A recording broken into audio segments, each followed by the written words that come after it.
and welcome back.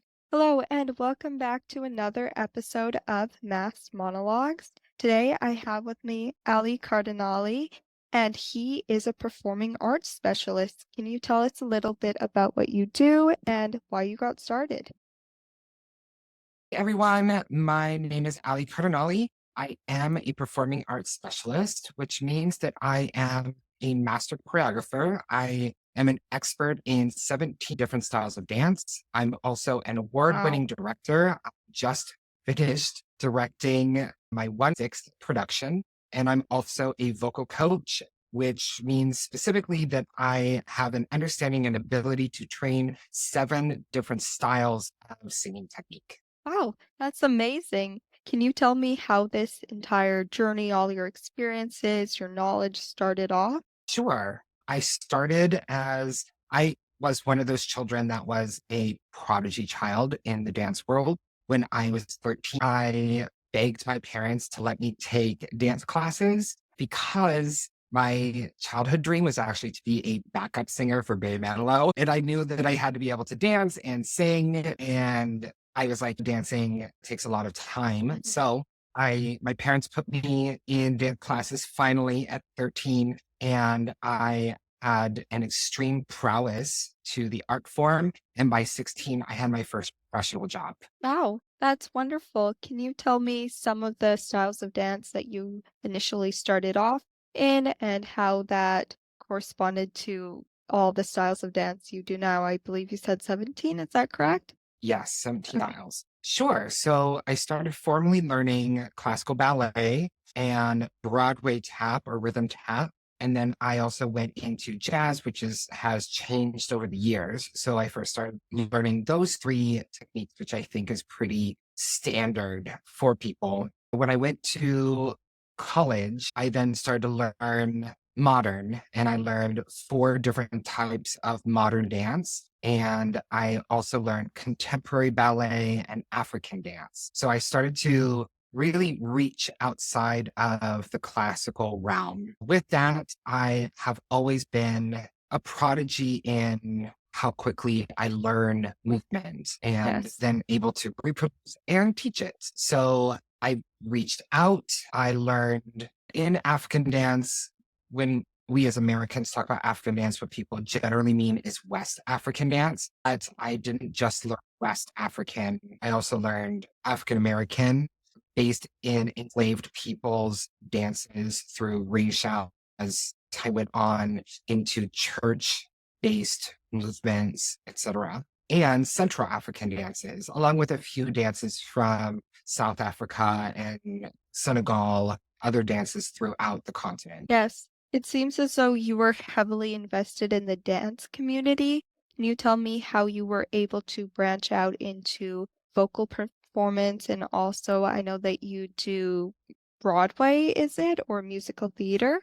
I do musical theater and straight plays as a director. I so when I went to college and was dancing, I decided to switch schools because I was already very good at dance and was gobbling it up, and I could learn from the best of the best, not in a college setting. So the Yes. best teachers in New York City were not teaching universities. You could take from Finus Young and David Howard and Luigi directly. So I found my education to be more worthwhile by taking from these geniuses in the field and get my degree in something else.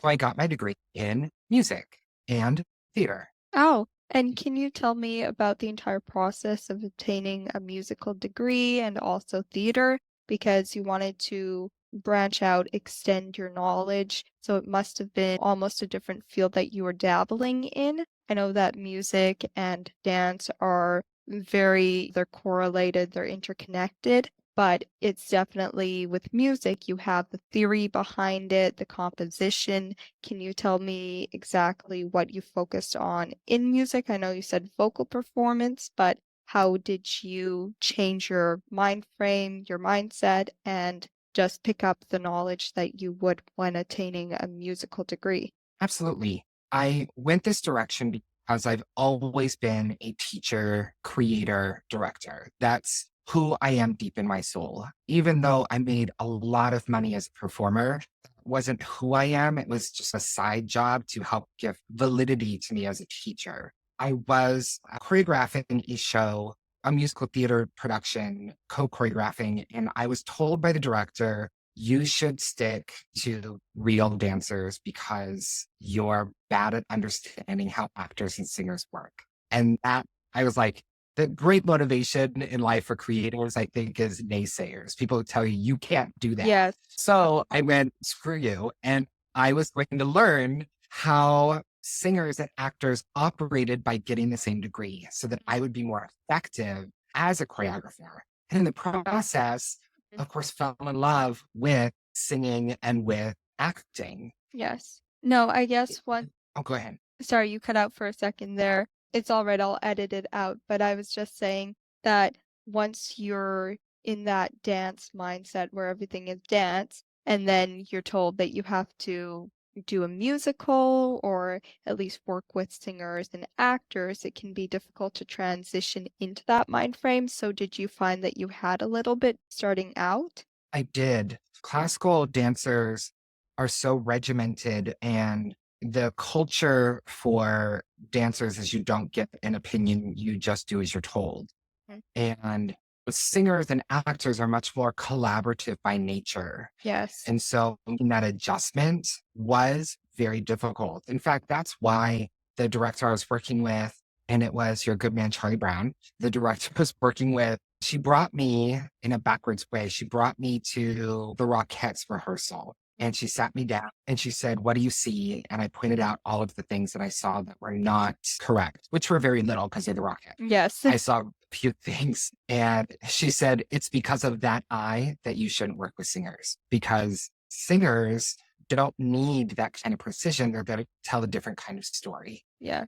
And I did have to adjust that hyper fixated need for perfection in movement to understand how an actor and how a singer function. However, what I could learn in movement and training singers, which is why I'm a performing arts specialist, is watching their breathing patterns and watching their body movement and how that has impeded their ability to tell a story and be able to give them hyper tight notes so that they can relax more or they can release or tighten and have some pressure behind their voice to tell a story the way they want to. Yes. No, I know this because I have a little bit of experience in dance and also singing. And just, I have actually a friend who's a professional dancer. And whenever I listen to her, she tells me all the stories about everything has to be perfect. And especially with the Rockettes, they're next to perfection. It's almost perfect. And then when you approach Mhm. it from as a musician, from a musical aspect, it's not always about being perfect because a lot of the time you're not going to hit that note exactly, but your main objective is to convey a story, to evoke emotion. And so you're saying, I'm wondering for you, was it very enabling or freeing once you stepped into this musical acting mind frame? It was freeing because I found that when I went back to my indigenous roots, the purpose of storytelling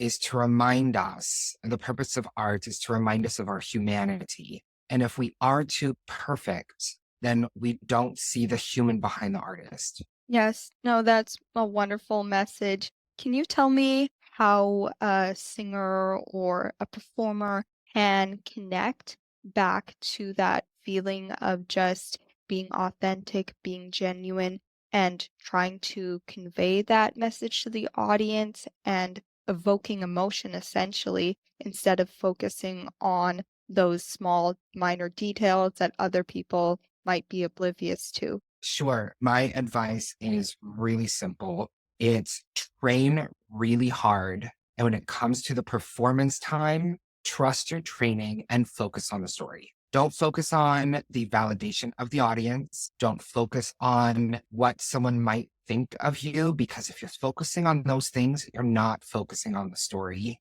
and then you're not being authentic. It doesn't matter what your skill level is if you put in the work. What matters is how well you tell the story. And we can look at phenomenal performers like Prince, who technically isn't a very good singer. Yeah. But he is a phenomenal storyteller, a phenomenal performer. We can't argue with him as an artist and a songwriter and a icon. But if we really dive into him, he could do incredible tricks with his voice. But if we really dive into him technically, he's not that great of a singer. He has an odd sound, but his storytelling is authentic, and that's why it's captivating. Yes. No, I love that. Just focusing on the storytelling aspect of performing.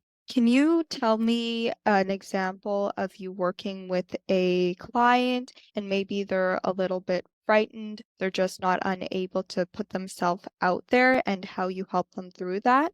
Absolutely. I stole the idea from the movie Little Voice. If anyone has not seen it, it's a brilliant movie. So I had a student who was very scared to be on stage, and she had to sing La Vie en Rose, this gorgeous French love song. And she was just having a hard time. And I think she was really worried because of social media being hyperfixated on the comments, and you better get all these riffs, and you better the standard of Yes. singing is so high and talks that it doesn't allow for people to, when we have a dancer, if a dancer falls on stage, Hmm. we automatically think, are they okay? If a Yes. singer hits a bad note, we think they suck, Yes. and it's not fair. Our system is really anti progress in singing. You have to already be developed, which is frightening for newer singers. Yes, especially people who are just starting out and have never done a performance before, or maybe it's only a couple performances they've done.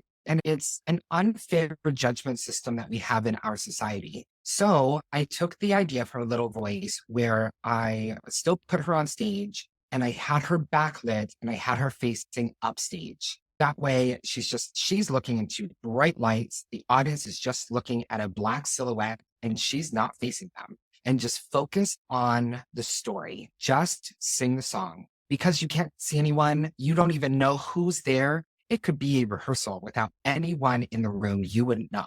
So just tell the story to yourself. Just tell the story for you. What is the story about the end rose? And it was the first few notes were rough because it's still in the nerves. You still know Yes. someone's Mhm. there. But eventually the absence of people and just falling into itself, her voice relaxed, her body relaxed, and she gave a phenomenal performance, and there wasn't a dry tear, a dry face in the house. Everybody was in tears with how beautiful the song was. And not because she had a particularly beautiful voice, it was because she told a particularly beautiful story.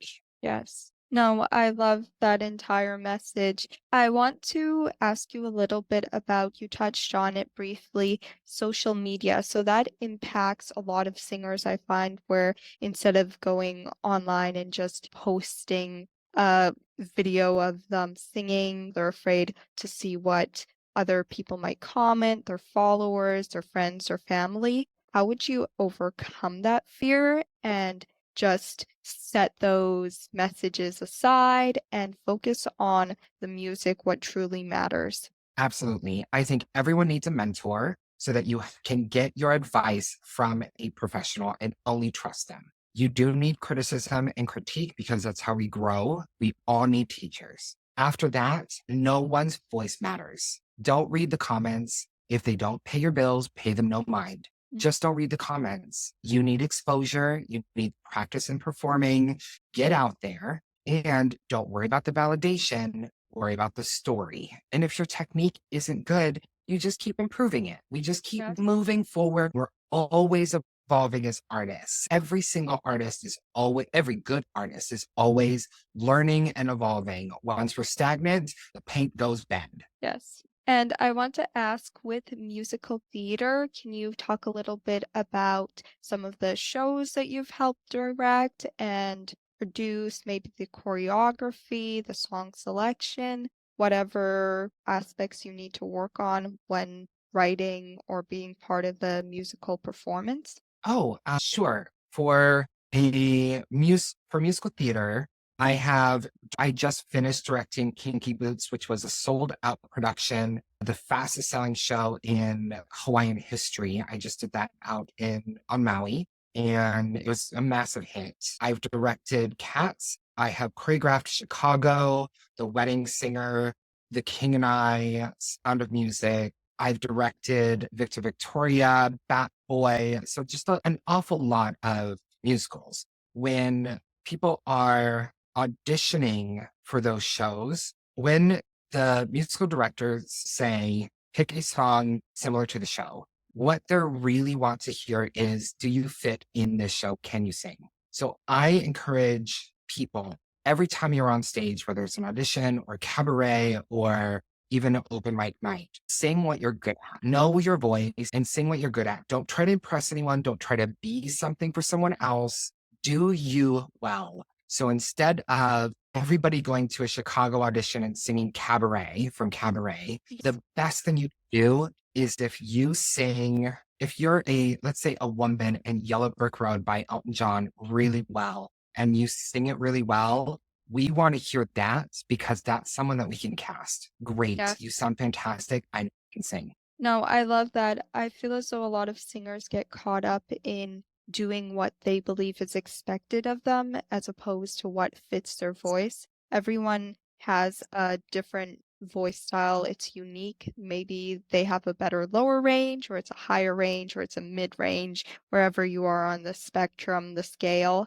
And so finding a voice or finding a song that aligns with your vocal abilities is one of the best things you can do. Yes, and I encourage singers to open up and listen to other brilliant singers from other eras. Listen to Connie Francis or Vicky Carr, or listen to Nina Simone. Listen to singers that you don't hear, that you might have a similar voice to someone from a different era. Yes. And then that, because those were best hit recording artists. Sing that. Yes.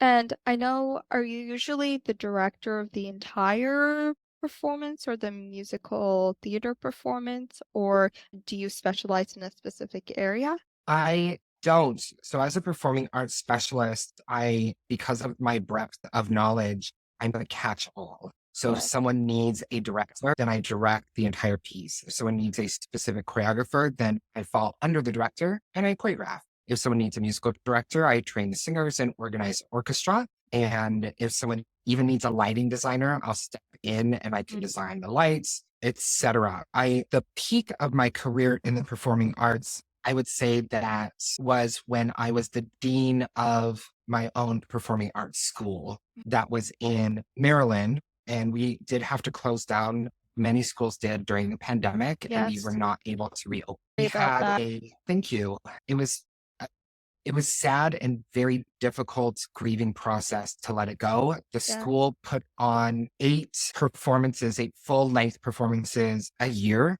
and we had 12 miniature shows that were student produced and student created. And when I say student, we had students that ranged from fifth grade all the way to 60 years old. So Wow. we had a massive group of different ages and different abilities in the school, ranging from opera to classical ballet.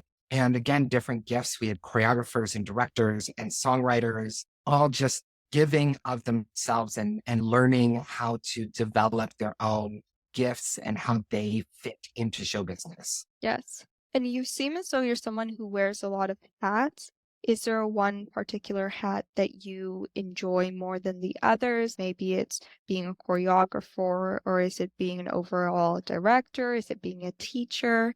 Would you say that you're more inclined to do one? Yes, I am, because I'm a teacher, where I've moved my life now, I teach a lot of culture. And so I love the aspect of directing or creating when I also get to give the cultural relevance. So my favorite is to sit in my roots. I am from Hawaii. And so I really enjoy teaching the old and contemporary dances from hula Yes. in order to share the cultural relevance and the history and the aspect of storytelling that is so unique to Hawaiian dance. for people to consume and then also pass on. So I'd say that's my number one favorite is teaching and choreographing for hula. But if I can talk about cultural significance, I'm Yes. in, which is usually the kind of shows I now direct. No, I love that, just reflecting back on that culture, incorporating that in because art really stemmed from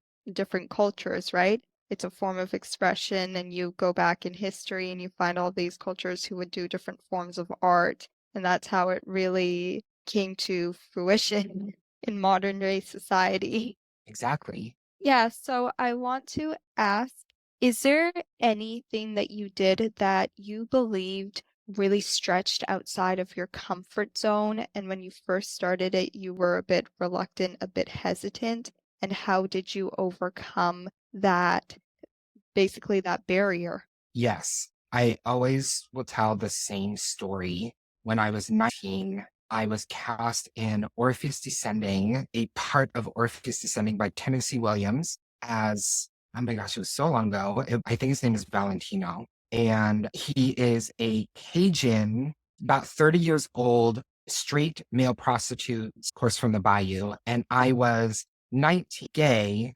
from Hawaii. And it was an extreme stretch for me Mhm. as an actor. I also had to learn how to play the guitar. It was very difficult. My Cajun accent was terrible for the first 2 months of rehearsal. I sounded like Elmer Fudd. I cried a lot because it was just so difficult to give an authentic performance because I wasn't authentically like this character at all. Yes, And it stretched me and it was frustrating. And I wouldn't even say it ended up being a great performance, to be honest. I have to admit that it was still rough because I couldn't get out of my own ways of insecurity. yes. And I'm wondering for other creatives out there, other artists, other performers, would you advise them to do a role that's maybe the polar opposite of what they're used to, just to step outside of that comfort zone? Or would you say that it's better to stick to what you know best? I think you can stretch a little, but to be cast as something so far removed from you, this is where I like to sit. The lesson I learned is I didn't tell the story, Tennessee Williams' story, in the way that it was meant to be told. Mm. And therefore, I did a cultural injustice. Yes. There's a reason why certain performers should be cast in certain roles. And I don't believe that stretching ourselves is like the be all end all. I believe we need to keep learning and growing. Yeah. But if you're taking the opportunity away from someone else who can tell the story the best, then you're doing a cultural injustice. Yes. I did not tell the story, and therefore I didn't represent the time period and the character well. And you said that as an artist, you have to be continuously learning, continuously growing. What are some suggestions for continuously growing in your craft, in your area of expertise that you would have? Take class, get in front of a teacher, take class. And if you feel like you've learned everything you can, stay for 2 more months because you'll find you can learn something else Mhm. and then switch teams. Yes. And how often would you say to switch teachers? Because I know some students, artists, creatives, performers, they go in and they have a couple sessions with a teacher and they find that maybe they're above that level and they need to move on to another teacher. Would you suggest staying with a teacher for maybe a year and a half, 2 years, or would you suggest switching every 2 to 3 months? Oh, great question. I think after the first two classes, if you don't feel a connection and you don't Mhm. feel you're going to absorb information, move on. Don't waste your time. Find someone Yes. else. But once you find someone that you do connect to, stay Mhm. patient and trust them and stay with them for 2 years, minimum 2 years. Mhm. You'll find when we get to that time of frustration, that's when we settle into the art. Yes. So stay with your teacher and allow the dust and the excitement of new to settle. Let that Mhm. new relationship energy come down and settle into the things that they can teach you. 2 years. Yes. And did you have any experiences with teachers where you thought, hey, maybe this teacher isn't teaching me properly and I need to move on, or maybe this teacher just doesn't know what they're doing? but you've stayed anyways and found out that you were improving? I would say no. I have stayed with teachers that ended up injured. I didn't listen to my intuition, Yes. and I stayed because I was so hungry to learn that I ended up severely injured from being under teachers that don't know what they're talking about. And I want artists, and that means every kind of artist because you use your body as a tool, Yes. every kind of creative. If your instinct says, no, don't be here, no matter how famous they are, no matter what their resume says, if your instinct says leave. Yes. And I'm wondering, when you said that you got injured, was that mainly in dance or was that also with voice? My voice instructors that I have had were brilliant. So I was very fortunate.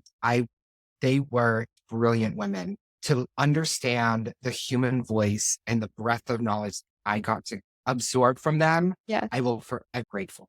But I've had students come to me that have had bad voice instruction and I've had Yes. to heal them first and then teach them how to sing. No, it's funny when, especially if you're looking at YouTube videos or you're listening to what other vocal coaches say, there's some things where I'd feel like maybe you should contact a vocal coach first and make sure that's safe because I was actually talking to a singer before and he said that one of the coaches said that you should practice screaming while before singing and I'm like, I don't think that's a great idea. It is not a good idea at all. Where There's did you get that? There's also there's some toxicity again with YouTube and vocal coaches judging singers. And what we should be changing our vocabulary isn't, is it healthy? We should be asking, is it repeatable? Is it sustainable? Because some voices, if we listen to Pink, that voice is freakishly strong and amazing. Is it healthy? We wouldn't necessarily classify it as a healthy way to use your voice. But you know what? Anyone who says you shouldn't sing like that, it's not healthy. She's Pink and she's sustainable. And there's got to be something wrong with your analysis if it's repeatable. Yes. Pink is doing just great. She has a way of using her voice that is sustainable. So we need to be careful with our language when it comes to, again, evaluating singers. Is it sustainable versus is it healthy? Because some things we may say is unhealthy, but that singer can keep doing it. Yes. No. And so with that, I'd like to wrap up this episode. Are there any social media platforms, a website? Where can people come and find you? Sure. My social media is just my name. It's Aly Cardinalli, and it's Aly like the girl's name, Aly. Cardinalli, card in ALI.